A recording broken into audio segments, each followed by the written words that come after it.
कभी सोचा है कि वेदों के जो गहरे मंत्र हैं उन्हें आखिर समझा कैसे गया? मतलब संहिताओं के बाद कुछ ऐसे ग्रंथ लिखे गए जिन्होंने वैदिक ज्ञान की एक एक परत को खोला। तो चलिए आज हम विचार की इसी शानदार यात्रा को समझते हैं। तो देखिए, वैदिक सोच की ये जो यात्रा है वो कुछ इस तरह आगे बढ़ती है। ये शुरू होती है कर्मकांड की व्याख्या से और पहुंचती है एकदम गहरे दर्शन तक, मतलब ब्राह्मण ग्रंथों से आरण्यक और फिर सीधे उपनिषद। तो आइए एक एक करके इन सभी पड़ावों को समझते हैं। तो इस सफर का जो सबसे पहला पड़ाव है वो है ब्राह्मण ग्रंथ। आप कह सकते हैं कि संहिताओं के ठीक बाद इन्हीं ग्रंथों ने वैदिक ज्ञान को समझने का एक बिल्कुल नया और ऑर्गेनाइज्ड रास्ता दिखाया।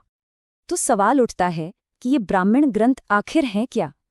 सीधे शब्दों में कहें तो ये वेदों की ही प्रोज में लिखी हुई कमेंट्रीज हैं।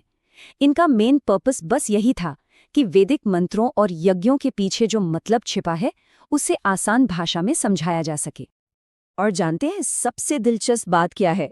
वो ये है कि हर वेद के अपने अलग ब्राह्मण ग्रंथ हैं। इसका मतलब ये हुआ कि हर ग्रंथ सिर्फ और सिर्फ अपने वेद की खास बातों पर ही फोकस करता है। और ये जो क्लासिफिकेशन है ये बहुत ही साफ है। जैसे अगर आप ऋग्वेद को देखें तो उसके साथ ऐत्रेय और कौशितकी ब्राह्मण जुड़े हैं। यजुर्वेद के साथ आपको तैत्तिरीय और शतपथ मिलेंगे।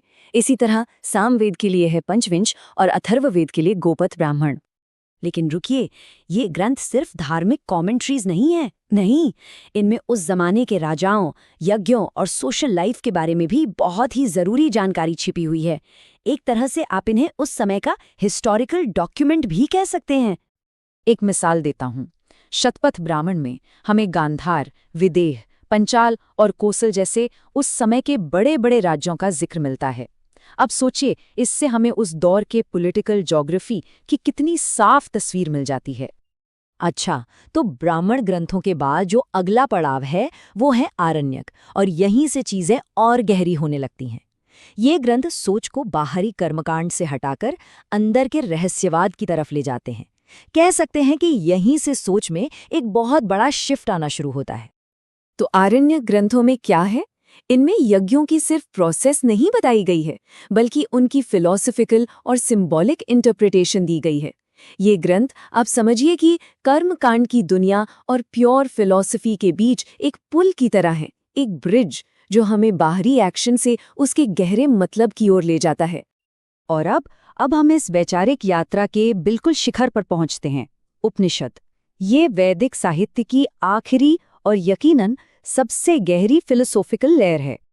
तो ट्रेडिशनली उपनिषदों की कुल संख्या 108 मानी जाती है। सोचिए, 108! ये अपने आप में ही ज्ञान के एक बहुत बड़े खजाने का सिंबल है। हालांकि इन 108 में से 13 उपनिषदों को सबसे ज्यादा इम्पॉर्टेंट या कहें कि मुख्य उपनिषद माना जाता है, और ज्यादातर जो गहरे फिलोसॉफिकल आइडियाज हैं वो हमें इन्हीं 13 में मिलते हैं। तो सवाल फिर वही है, आखिर इन उपनिषदों में है क्या?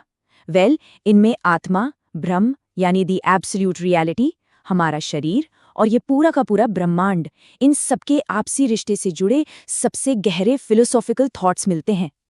मतलब उपनिषद जो हैं वो एग्जिस्टेंस के सबसे फंडामेंटल क्वेश्चन से सीधे सीधे टकराते हैं, जैसे कि आत्मा क्या है, ब्रह्म क्या है, इस शरीर और इस ब्रह्मांड से हमारा रिश्ता आखिर है क्या?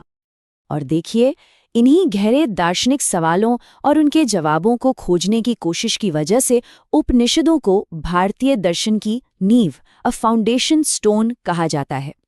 सच तो ये है कि इन्होंने आने वाली सदियों की सोच के लिए एक बहुत मजबूत जमीन तैयार की। तो ये पूरा सफर हमें एक बहुत बड़े सवाल के साथ छोड़ जाता है।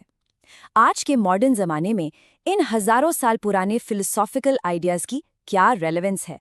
ये एक ऐसा सवाल है जिस पर सोचना, मुझे लगता है, हमेशा ही मीनिंगफुल